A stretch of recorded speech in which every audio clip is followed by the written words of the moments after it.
A nosotros nos tocó exponer sobre los mayas. Mi equipo está integrado por Kevin y por Alexander y un servidor Daniel. Me tocaron 3 puntos importantes sobre la cultura maya. El gobierno, la religión y la economía. Sobre la economía les voy a comentar que se basaba en el cultivo del maíz y también sobre el algodón. Lo llegaron a convertir incluso en un ser divino. Las cosechas se repartían por mitades, una que correspondía al Estado y otra a los agricultores. Debido a la escasez de agua se establecían cerca de pozos naturales que llamaban cenotes. Los productos del tráfico eran sal, pescado, copal, mantas de algodón, plumas, miel, cera, maíz. A cambio recibían artículos de metal, plumas, cacao. Con el cacao fabricaban chocolate, bebida aceptada rápidamente por los europeos. Tuvieron industria textil, alfarera y metalúrgica. Fabricaban las telas con algodón. Utilizaron el oro, la plata, el cobre y el bronce en la fabricación de numerosos objetos, la mayoría de los cuales fueron sustraídos por los conquistadores. Ahora les voy a comentar sobre su religión. La religión de la cultura maya se caracterizó básicamente por el pasar de la vida alrededor de ciclos infinitos del universo. De ese modo se podrá notar que la religión maya encuentra sus raíces en el tiempo, siendo este diagramado mediante diversos sistemas de calendarios basados bajo diferentes pautas, dividiendo los ciclos de la vida de la cultura maya.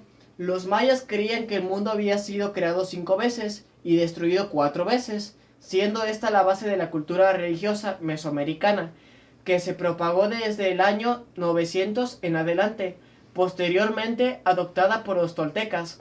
Los dioses mayas eran en su gran mayoría reptiles, presentando 2 aspectos diferentes que simbolizan su benevolencia y maldad. En cuanto a la vida después de la muerte, este era un punto de gran importancia dentro de la religión, dado que los mayas sostenían que existía una compleja vida post-mortum, en la cual el paraíso solo se encontraba reservado para aquellos que habían sido sacrificados, asesinados o muertos durante la niñez. Todo el resto de las personas eran enviadas al Sibal o infierno, el cual se encontraba gobernado por los dioses de la muerte. Los mayas edificaron numerosos templos alrededor de los cuales se levantaban las ciudades. En los templos daban doctrina los sacerdotes, quienes eran considerados de las altas clases sociales dentro de la cultura maya.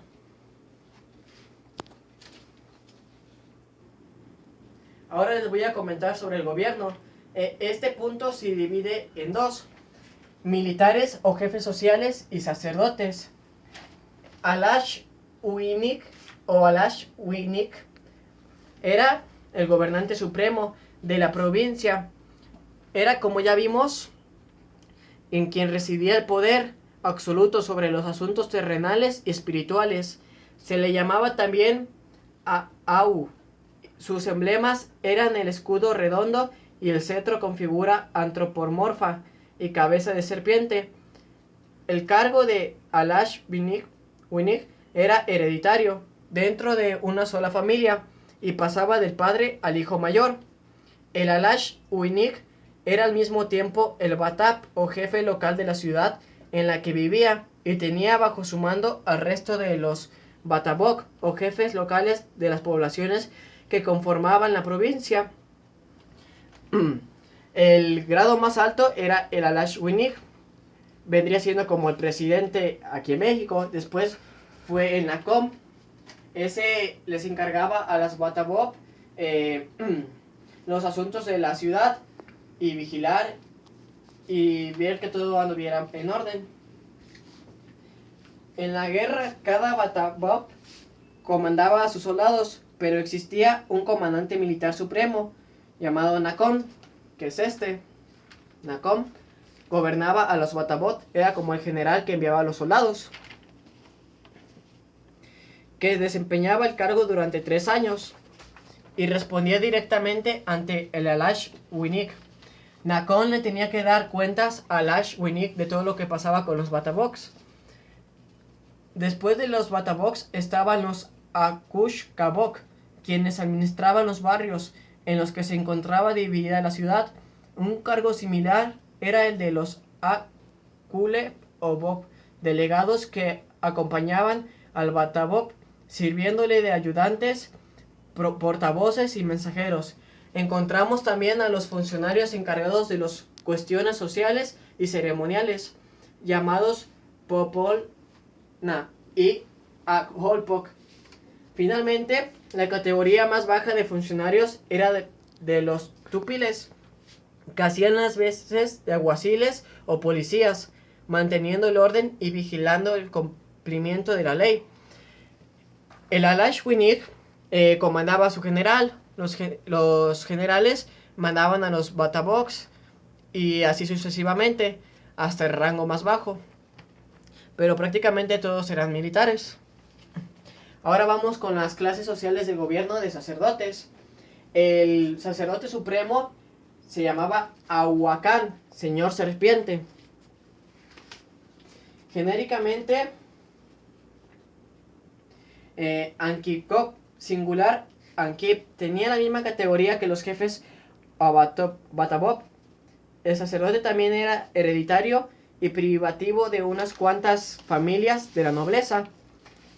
Era el supremo sacerdote que recibía el nombre de Ahuacán, que significa señor serpiente.